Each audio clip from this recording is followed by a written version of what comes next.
Hare Rama, Hare Rama, Rama Hare Krishna, Hare Krishna, Krishna Krishna, Hare Hare, Hare Rama, Hare Jai Jai Guru Jai,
Guru Jai, Jai Jai Guru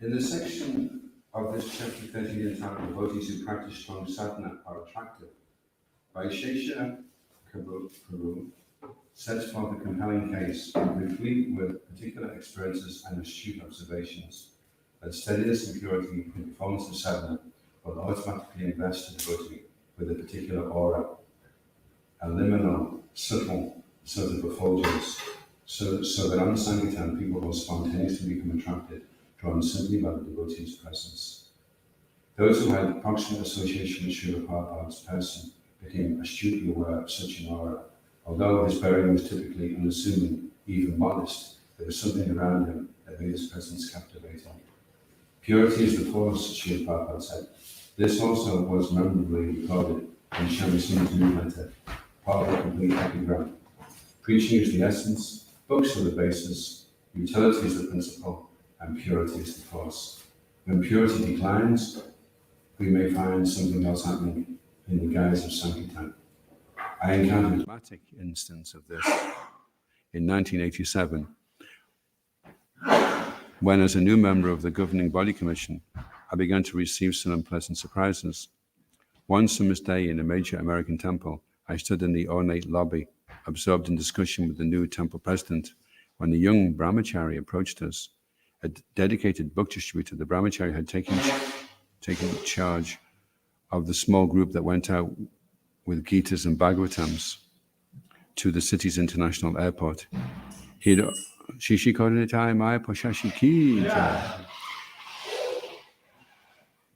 had already confided in me that his main frustration was a persistent difficulty in getting the devotees in transport freed up to do the service.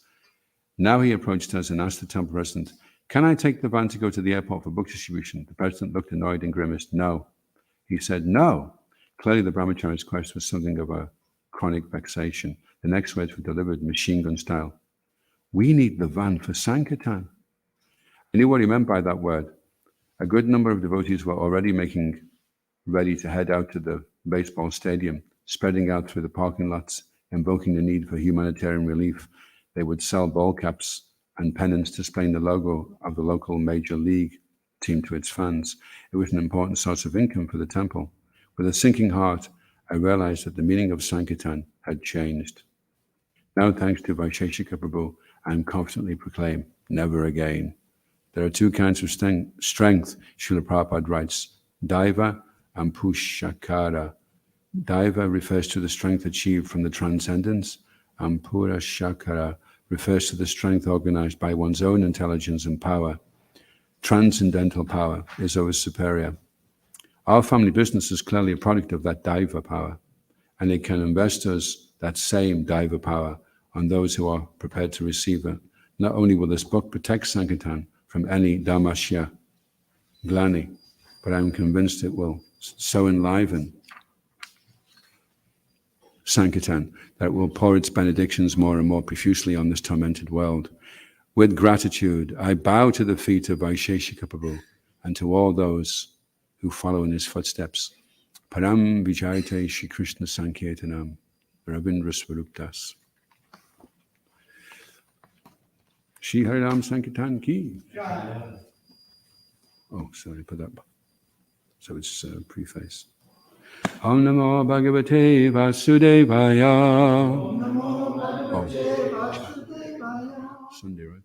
Jaya Jaya Shri Caitanya Jaya Nityananda. Jaya Jaya Shri Caitanya Jaya Nityananda. Jaya Advaita Chandra Jaya Gaura Bhaktarinda. Jaya Advaita Chandra Jaya Gaura Bhaktarinda. Jaya Jaya Shri Caitanya Jaya Nityananda. Jaya Jaya Shri Caitanya Jaya Nityananda. Jaya Advaita Chandra Jaya Gaura Bhaktarinda. Jaya Advaita Chandra Jaya Gaura Bhaktarinda. Reading from the Caitanya Charitamrta, this is Madhya Lila, chapter 18, the Lord's visit to Sri Brandarvan, text 127. Okay, so I'll just run through this until we get to a purport, which is text 134. So I'll just run through the Bengali. Se sabaloki prabhu prasada karila, Krishna prema mataloka nija gari gela. Sri Caitanya Mahaprabhu then bestowed his causeless mercy upon all the people there, and everyone became ecstatic with love of God.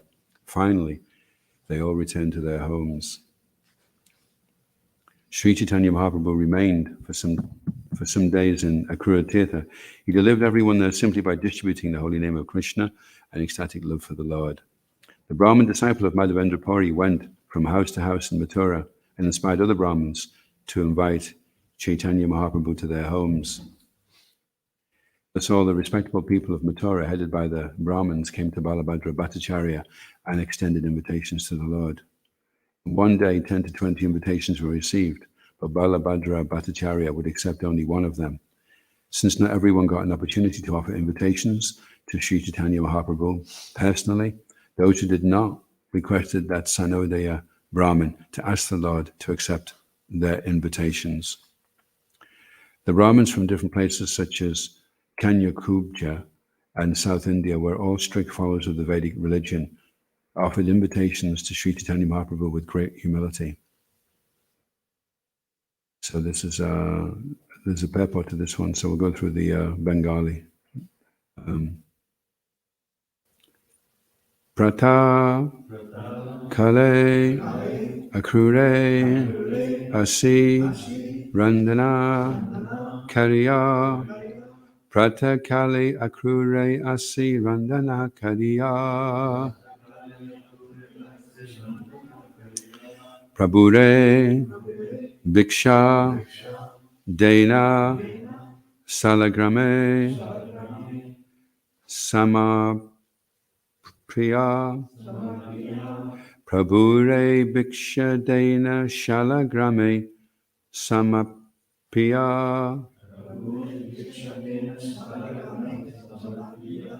Prata Kali Akrure Asi Randano Kariya Prabhure Bhiksha Dena Shalagrame Samapiya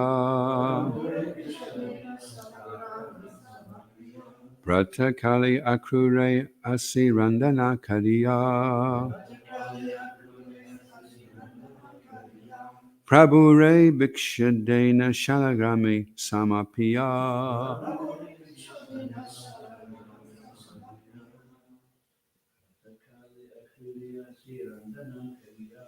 Pratakali Akrure Asirandana Kariya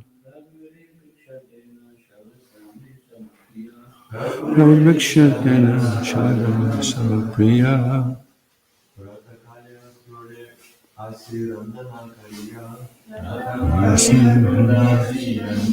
Kaliya Prabhure Bhikshadena Shalagrame Samapiya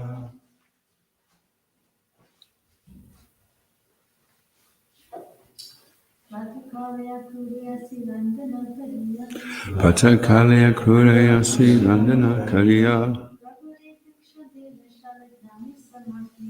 Prabhure Bhikshadena Shalagrame Samapiya Pritakale in the morning Akrure to Akrura Tirtha Asi coming Randana Kariya cooking Prabhure unto Sri Caitanya Mahaprabhu Bhikshadena offer lunch Shalagrame Samapiya after offering to the Shalagram Shila. Translation. In the morning they would come to Akrura Tirtha and cook food. After offering it to the Shalagram Shila, they offered it to Sri Caitanya Mahaprabhu. Responsible, please. In the morning, they would come to Akrura Tirtha and cook food. And after offering it to the Shalagram Shila, they offered it to Sri Caitanya Mahaprabhu. Srila Prabhupada Ki Jai. There are Brahmins known as Pancha Gauda Brahmins who come from 5 places in northern India, and there are Brahmins known as Pancha Dakshinatya Brahmins who come from 5 places in southern India. In northern India, the places are Kanyakubja, Sarasvata, Gauda, Maithila, and Utkala. In southern India, the places are Andhra, Karnataka, Gujarat, Dravida, and Maharashtra. The Brahmins from these places are considered to be very strict followers of the Vedic principles, and they are accepted as pure Brahmins. They strictly observe Vedic principles and are not polluted by tantric misdeeds. All of these Brahmins respectfully invited Chaitanya Mahaprabhu for lunch. Om Jnana Timiranda Shagananjana Shalakaya Chakshurmilitam Jena Tasmai Shri Gurave Namaha Jai Shri Krishna Chaitanya Prabhu Nityananda Shri Advaita Gadadha Shri Vasari Gaurabhatarinda Hare Krishna Krishna Krishna Hare Hare Hare Rama Rama Rama Hare Hare Vanchikalpa Trubhyasya Kripa Sindhubhya Cha Paritanam Bhavanebhyo Vaishnavebhyo Namo Namaha. So Srila Prabhupada is saying here that Lord Chaitanya would only accept lunch from Brahmins who were following strictly, and they offered their food first to the Shalagram Shila. So Shalagram Shila Puja is very strict, the standard is very high.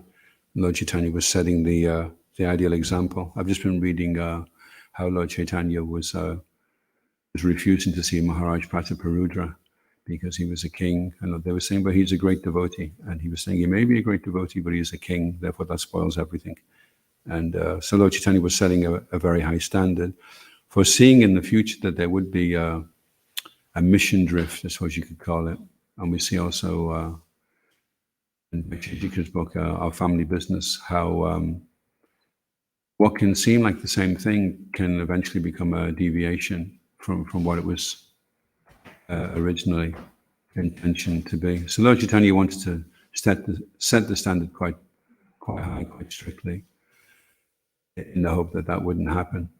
And it did happen, unfortunately, when Lord Caitanya left. Not very long after, things kind of went astray. And then Srila Bhaktivinoda Thakur came and identified all the different Sahaja groups, deviant philosophies, and re-established the Guru Parampara, the Gaudiya Brahma Vaishnava Sampradaya. So Srila Prabhupada said that Srila Prabhupada wasn't so heavy if a devotee had a gross fall down. If he just performed some sinful activity and then he was remorseful, then Srila Prabhupada would immediately reinstate him and just say nothing more of it. But Srila Prabhupada was very heavy if it was a philosophical fall down. Sometimes even the devotee would be ostracized from society. So it's considered very dangerous. So that's why it's very much emphasized that we read on a regular basis, because forewarned is forearmed. And a lot of Srila Prabhupada's purports are forewarning us of the various deviations that can besiege a devotee practicing sadhana bhakti in Kali Yuga. So it's important we read the books. Even more important than reading the books is to assimilate the information and to converse with each other. That's one of the seed verses in the Bhagavad Gita, that the devotees, they take great delight in conversing about me and understanding me. And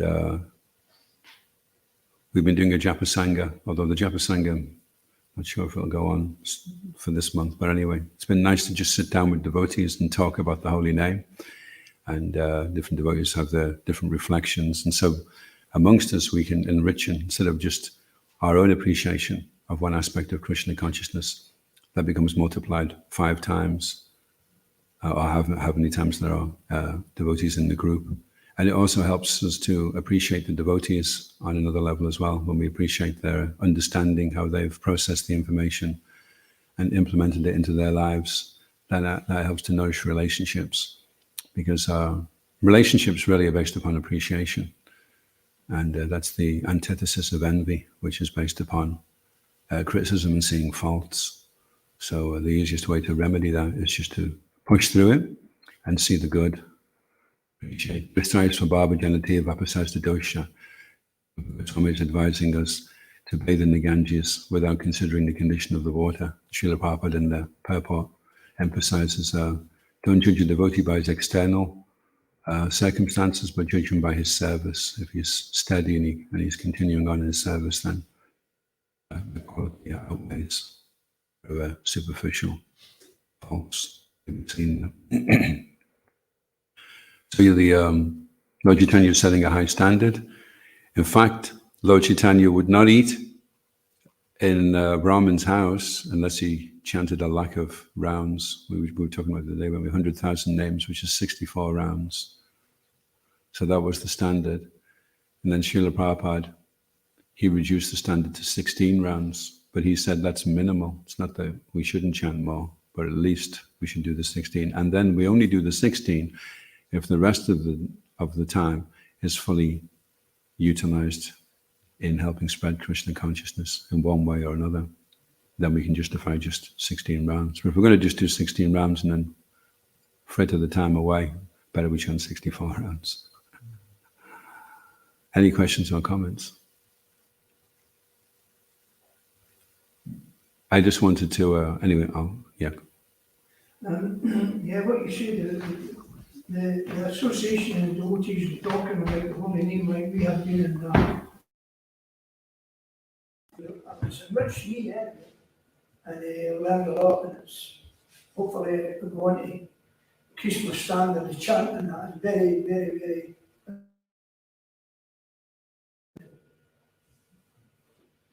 Yeah, it's a nice point made about reading the books and then from that conversing with others about them. Yeah. And so it doesn't just become like a book club where people sit and discuss books. Then the next stage is the point of the discussion is how to put it into practice. Yeah. So that then that knowledge, which is purifying, even reading it, but still it's theoretical knowledge, then we can put it in practice and see how we're doing with that. Yeah. And then we refer back to the books to see, is that just like a manual, if you're And it's still something, you look at the manual and you try to go ahead to build a thing, but then you might think, oh, let me just double check on that, and then you go, oh, that's in the wrong place. So you're always just trying to do it right. And it's, doesn't seem to be one of those things that you just get it and then it will all fall into place. We have to keep in connection with the Shastras and discussing them. So it's not just that we read the books and we go and practice it and don't read the books. It's not just that we read the books and that's enough. You remind me of that story of, I won't mention names, but one which was very acquainted with slokas to the point he decided it would be a special benediction upon anyone that came close to him. He would rain upon them sloka after sloka after sloka after sloka. And he did it to this one devotee. And he said, you know this one, you know that one. And then eventually the devotee turned on and said to him, do you know Trinada Pisa Nichayna Tarora Pisa Hishna? And then the devotee that knew all these slokas, it kind of stopped him and then he was thinking, you know, it's okay to know slokas, but more important than knowing the sloka is to practice the sloka, to put it into practice. And for myself, I was advised to learn a verse, and at the time I thought the verse was really nice to learn, but now the verse is also showing me that I don't really, it's saying if you have faith, Rikviditam Rajavadabhya Idam Cha Vishnu, if you have faith in the sporting activities of Krishna, with the Rajavadabhya, the young ladies of Braj, then you will attain pure devotional service. So I was thinking, well, that's pretty easy then. And then now I'm saying, well, actually, it's not so easy because you have to hear or describe with faith those activities. And so then the qualifying factor is, okay, you may know so much, but how much faith do you have? How deep is your faith? That is the essential question, the burning question. How much faith do you have? And that'll be reflected in how you conduct yourself, you know. If a devotee is prepared to take on a lot of responsibility, then we should have a lot of appreciation and respect for that. One time, all the devotees were complaining to Prabhupada about a temple president, saying, he did this wrong and he doesn't do that. I don't think he's doing this and he's doing it. And Prabhupada was listening. And Prabhupada said, okay, so you will be temple president? No, not me. Srila Prabhupada said, and he turned to the other one that was, so you will be temple? No, not me. And then Prabhupada went through them all. You? No. And then Prabhupada said, then shut up and just get on with it, you know, because you're not prepared to do it. And he's doing the best that he can. So sometimes we may not appreciate the qualities that a devotee has in normal circumstances, day-to-day affairs. But then it's nice when there's a marathon because then that's when you really see the wonderful qualities starting to come out in the devotees. And you may also go through some purification as well, which can be intense. But purification is always good. Even if you're in the shower, it's a bit intense, getting cleansed. It's still okay because you know, well, at least when I come out, I'm going to be clean, you know. So you don't mind going through a bit of intensity because the results are no point hanging around in the shower with the shower switched off, and then you step out. How was the shower? It was good. It wasn't very intense, but everything's still there. All the dirt is still there. So sometimes it has to be intense, but that's fine. Purification. And the real purification is that we're free of our pride. And it's amazing when you have a glimpse of humility, how easy it is to appreciate devotees, actually. In fact, Bhaktisiddhanta, one time they were complaining to a devotee in Bhaktisiddhanta, because they expected, because Srila Bhaktisiddhanta Saraswati he would be so pointed. So they expected that when they went to him to tell him about faults, that he would be like, you know, he would climb right in there. And he completely spun it right back on them. He said, oh, so you do not have even one drop of humility that you have to find faults?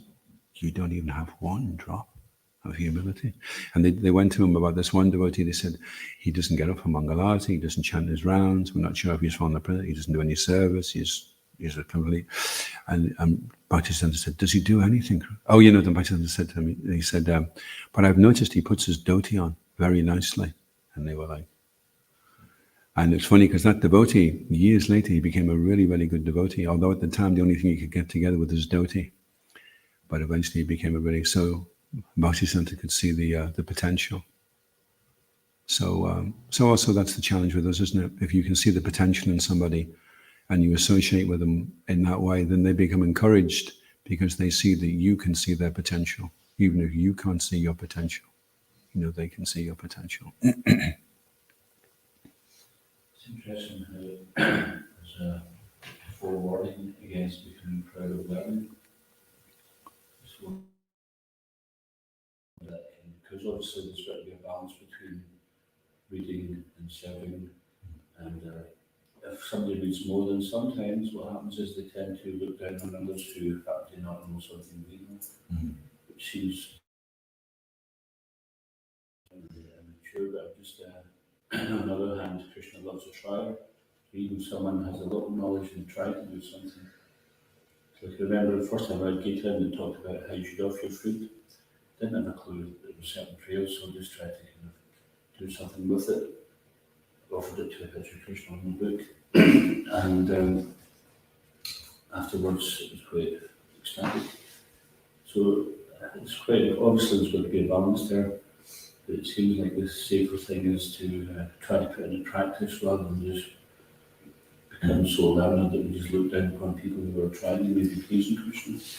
Well, it's interesting, Krishna identifies knowledge, how he identifies in the Bhagavad Gita. He doesn't list as one of the items of knowledge retainment of information.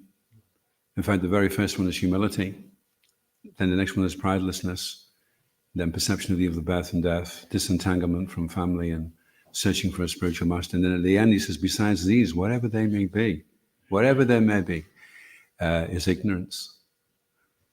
It's interesting, isn't it? Because we tend to, because of the educational system we've come from, we would tend to ascertain a person's level of knowledge by how much information he's retained. But that's not directly an indication. I mean, do they ever say when you go in for a job, are you humble? Are you prideless? Have you perceived the evil of the repetition of birth and death? No, they just want to know, do you know how to press this button, and do you know how to do this, that, and the next thing, So we have a misconception of what actual real knowledge is. And we're putting forward somebody as being advanced in knowledge who's actually very, very immersed in ignorance. And then if he's proud and arrogant and puffed up, there's a story of Kashmir, Keshava Kashmiri, and he was really, and the funny thing is, he composed these 100 verses to glorify the Ganges, and he just did it so fast. And everybody was just like amazed. And Lord Chaitanya goes, do you know the 49th verse in the third line, the second word to the end?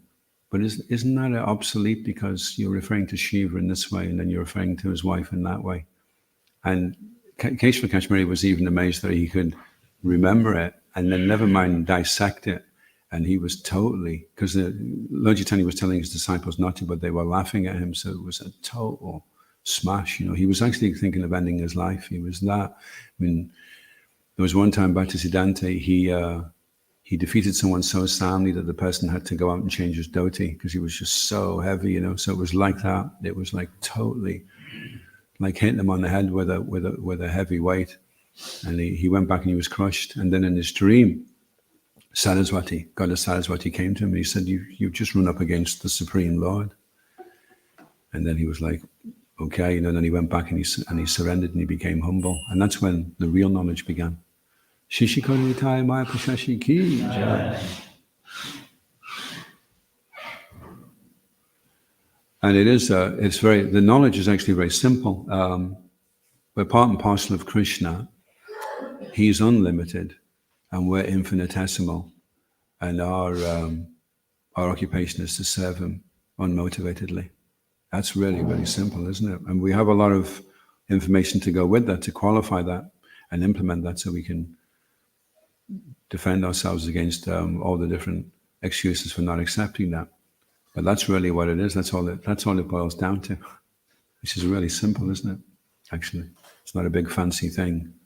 We just make it a whole fancy thing because we have so many fancy, complicated ways of trying to avoid what is actually a very simple truth.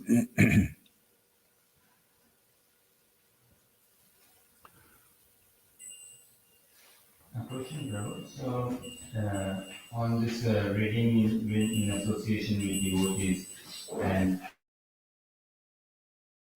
the knowledge and discuss with it, the scriptures, or given a choice, hearing a class, which should kind of I pursue? If I get an opportunity to hear a class, devotees sit together and we listen to a class, or should we go for the reading? Is there any priority order or something? Is it better to go for a class, or is it better to just read? Yes. Yeah, it's better to go for a class. I mean, online, on YouTube or anything like that, not in person. There was one time because he was struggling to find time to read, and a Prabhupada disciple advised him it's even more effective to listen to Srila Prabhupada's lectures than to just read. He was saying, so even more effective again than that is to have direct interaction. It's interesting because when you're in a class, you don't quite know who's being like, you can be thinking you're giving the class, yeah, you need to be humble, you need to be, and then you're out that day doing your service and you realize it's you that needed to hear it because you realize you're really proud, you don't really want to do your service, and you're thinking, I thought I was telling everybody else, but now I realize Krishna tricked me. He was telling me, he was using me to tell me, and because I wouldn't listen to anybody else but myself, he's told me by me telling everybody else, now I realized it was for me. And sometimes you may be saying something in class and it may be completely unrelated to what you were going to say, and somebody else needs to hear that. And they say after class, I'm so glad you said that because I needed to hear it. One time, Mahaprabhu was doing books and this woman stopped, and he says he never talks about ghosts. And he gave her the book and he said, it explains that if you commit suicide, you become a ghost. And he didn't know I said it. And anyway, about 3 or 4 years later, she came running up to him. She said, "You remember me?" It was in a Sunday program at the feast, somewhere else, some other temple, miles away. And he said, "Not really, no." And she said, "You gave me a book and you told me, don't commit suicide or you'll become a ghost." And then she said, "I was just about to commit suicide." And he didn't know why he'd said it, but she knew why he'd said it. And so she didn't do that, you see. So that's what class, it's very dynamic how it works actually, because the super soul is in everyone's heart, and then the Lord is directing you, and then you say a thing, and then the person needs to hear that. And because reading as well can be very dynamic. I remember one time I was struggling in Bangor, and so I went into a church, and I was praying to Jesus, and I didn't have any books with me, so I picked up the Bible. And I was just, praying, well, what should I do? I'm struggling in this ashram. Give me some direction. And then I opened the Bible and it said, better a man marry than burn in the fire of lust. And later on, I actually took the Bible with me, actually. And later on, I was trying to show a devotee, it's in Corinthians, and I couldn't find it for a while because the pages are so thin. After about half an hour, I finally found it. But I just dipped in to the book, and then the Lord was speaking to me. And the same thing happened one time with the Bhagavatam as well. And it was just the thing I needed to hear. I had a single volume Bhagavatam. That's a lot of pages, 10 cantos all in one volume. And I was just holding the book, praying for direction. I opened it, and it was just the thing I needed to hear. 10 cantos of Bhagavatam in one book. Yeah, it's a single volume Bhagavatam. You have to use a magnifying glass because the print is so small, I remember we were in the motorhome, we didn't have much light. It was already tough anyway, trying to read with normal print. And we're trying to read this Bhagavatam in the morning before anybody else would get up, I had my magnifying glass. And that's why my eyes are so bad now. The dialogue that's going on between us and Krishna and the Lord in the heart is very amazing how it works. And today we could go out and somebody could come up to us on Sankirtan and just say the thing that we need to hear, And the more you do read and the more you do listen to lectures, I mean, the amount of times I've listened to Mahatma Prabhu, and it's been just the thing I needed to hear at that time, you know. And I always think when it happens, I need to tell all the devotees, they need to do this. They need to do it all the time. Because we're constantly needing direction and help and support along the path. Even we've been doing it for decade after decade after decade, it's still, there's so many difficulties and fears and doubts that can besiege us along the way. And so we have to give ourselves as much of an opportunity as possible by hearing every way we can, reading, hearing lectures, looking at videos, discussing with devotees, doing sanghas, and then we can remain. And it's not that you can say, well, I've done it now, so that's great, so I can just put my feet up now. Every day it's the same, it's a battle every day. What's going to hit you today, you know? You have to have as many weapons as you can in your chariot ready for whatever Maya's going to throw at you. I was reading something that's interesting. The more we advance, the more. So, in that sense, does that mean that that's a sign of advancement, or to get a taste for hearing and chanting? It's a sign of advancement. Yeah. Well, it's interesting because normally it's like if you get a taste for something, then you would think you would get full from it. But the nature of Krishna consciousness, it's like eating a food that makes you more ravenous the more you eat it. You become more hungry. So the nature of Krishna, as you start reading, you start realizing how much you need to do this even more. So then you get to the point where you're addicted to wanting to hear all the time. It's like if you're chanting and then you start getting into your chanting, you don't want to stop your chanting. You want to keep the chanting going. So all throughout the day, the chanting is going on, you know. So that's a sign that you're becoming more advanced, that you're becoming more dependent upon hearing and connecting with Krishna. Krishna's saying, if you become conscious of me, and then he says, if you do not, if you act through false ego, not hearing me. So basically you've got, in a very simple way, you've got hearing Krishna, which means being conscious of him, or acting through false ego, which means not hearing Krishna. So you may think you've read loads of books, but are you conscious of Krishna, or are you acting through false ego? If you're actually hearing, if you're hearing your rounds, if you're hearing Krishna speaking in the Bhagavad Gita, then you'll be conscious. You'll feel there's a presence there. And if you're acting through false ego, then you're not actually hearing. There's a barrier, and it's not allowing the sound vibration to penetrate. It's coming onto the eardrum, bouncing off, and then just falling onto the ground. It's not going past the ear into the heart. And Rupa Goswami explains that the heart is like a courtyard, and that when you're hearing, then you're dancing in the courtyard of the heart. That's when you know it's going in. That's when you know you're conscious of Krishna. That's why in Kirtan, you can see how much you're hearing by how much you want to dance in Kirtan. If you're not really wanting to dance and you're just wishing it was over, you're looking at the clock, then you're not really hearing, you're not really conscious of Krishna. According to Rupa Goswami anyway. Rupa Goswami is saying when you're actually hearing, then you want millions of ears and millions of tongues. You're thinking, I haven't got enough time. And even if I had enough time, I haven't got enough ears and I haven't got enough tongues. So even if you give me all the time in the day, 24 hours, and I give up sleep and I give up eating, I still haven't got enough tongues. I still haven't got enough ears. Because you become aware, I'm infinitesimal, I'm tiny, and I'm trying to appreciate something which is unlimited.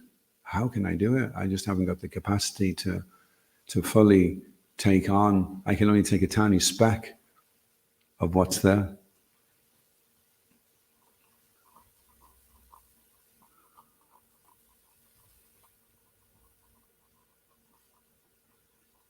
Yeah, so it's interesting. If you're actually learning, then the fruit of that learning is that you'll become conscious of Krishna.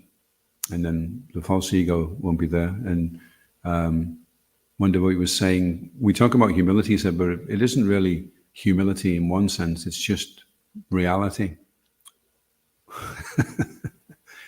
Being humble is just like, okay, well, this is what it is, this is everything you've got is what you've been given. And if you think you're better than anybody else, then you've not achieved humility. So that's like just being real, Some people, there was one devotee in particular, he really doesn't like the lower than the straw in the street. He's like, he feels that's like an affront on him. He says, well, I feel like you have to have some pride, don't you? Some, feel you have some value, some worth. And he feels to be like that is putting yourself in an unprotected and vulnerable condition. But when you feel insignificant, the byproduct of that is that you also feel fearless, which you wouldn't think, would you? You would think, if I feel like I'm tiny and helpless, then I'm going to feel unprotected and everything's going to be so overwhelming. But when you're actually in that mood of humility, then you feel the protection as well of the Lord. Because Krishna wants to protect. He's saying, come here, come and take shelter. He's wanting to, but if you're resisting, if you don't want to go underneath Govardhan Hill, no, I've got a good umbrella, and I've just got a good pair of wellies, I'm fine. You may be looking at the hill and thinking, it looks a bit shaky to me. I think I'll just take my chances out here, I can keep going on to higher ground. I'll be fine. I'm okay. And then everyone else is running under the hill, and you're thinking, oh, don't trust that. Not for 7 days. Thank you. So Krishna's saying, take shelter, but we're thinking, well, doesn't look too good to me.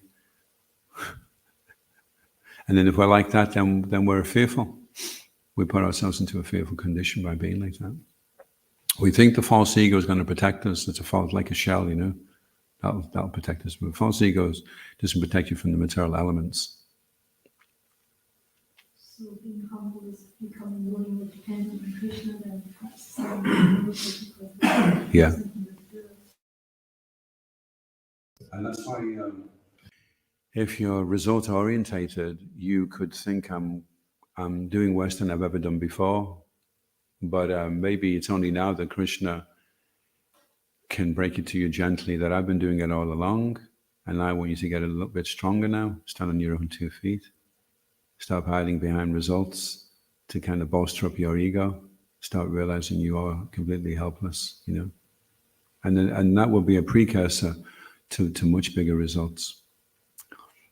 I mean, we don't have it on the score sheet, but if we did, it would probably be the best score that you could have. Would be bigger than Maha Big Books or Maha Big Sets or Maha Big Book libraries that we're distributing, is if we can make a devotee.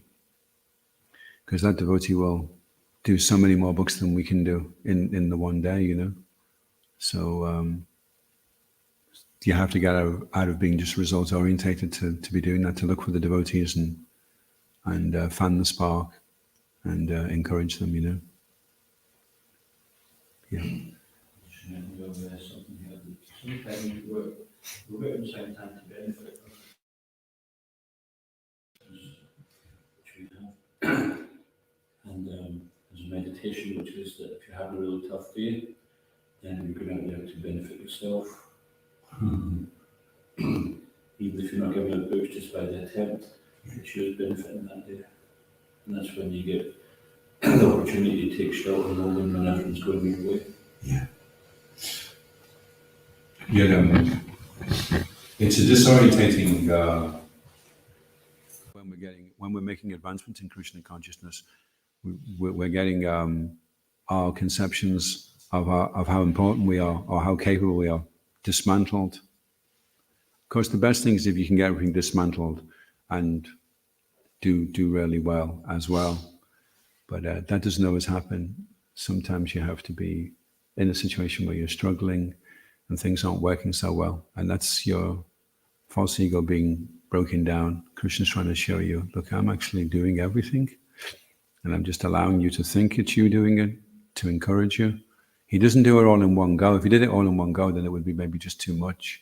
So he just chips away a little bit every day at the false ego, so that we can eventually take it, and accept it. But it can feel like you're going backwards in a race. Everyone seems to be going ahead of you now, and you're going further back.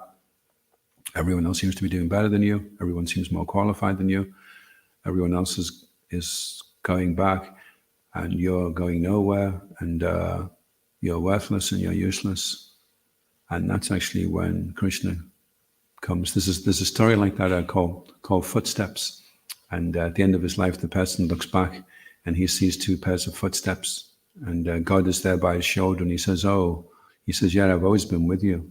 And then he's looking and he says, but all the times that it was especially difficult, you left me. There was only one set of footsteps. And he says, and God says to him, no, that was the times when I carried you.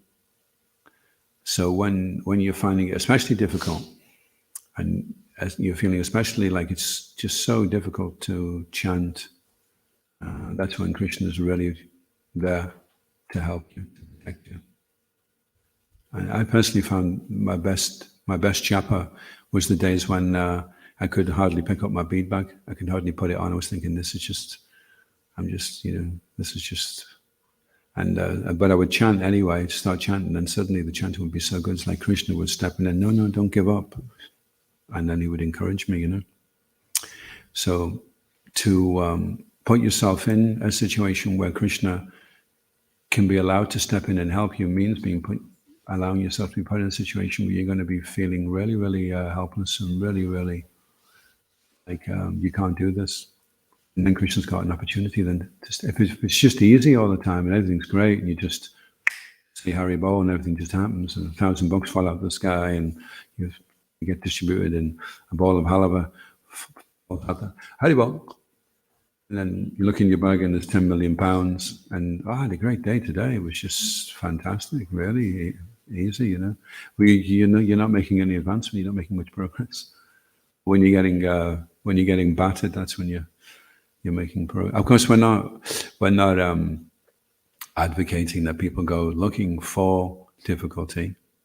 Srila Prabhupada said, if you want to make it difficult, put broken glass in your boots, and you can increase the austerity. We're not trying to do that. We're trying to charter out a path that people can tread, which is blissful and joyful.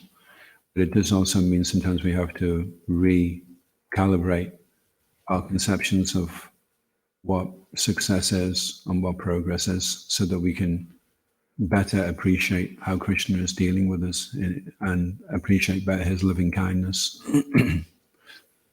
Sometimes that's something which comes in hindsight. You look back and then you realize, wow, Krishna was so kind to not allow the situation I really, really thought I wanted to happen. That was, at the time I couldn't see it, but wow, now Krishna I can see was so kind.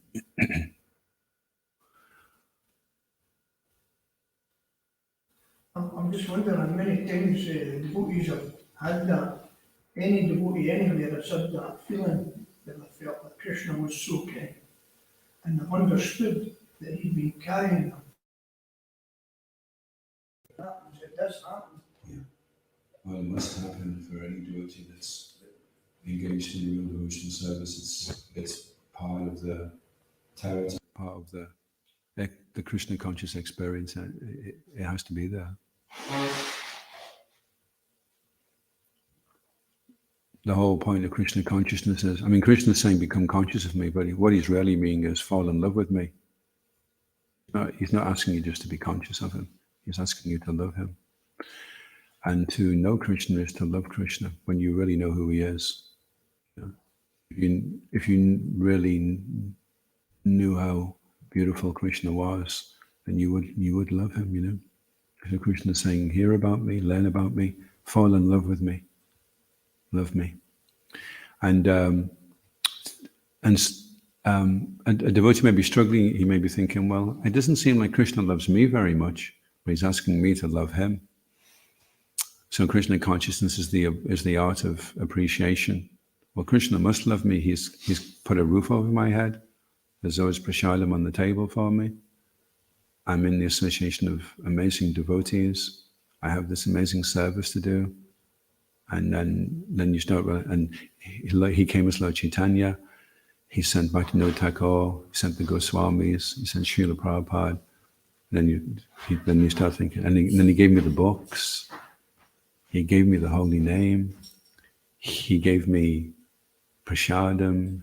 He gave me all this knowledge, all these pastimes. Wow. And then you start thinking, wow, he must have so much love for me, to do that. And then he's chosen me to do this work out of so many people. How much he must love me, And then we want to.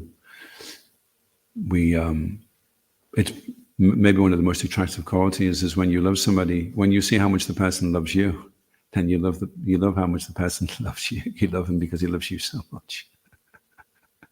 So when you realize how much Krishna loves you, then automatically you love him. You fall in love with Krishna.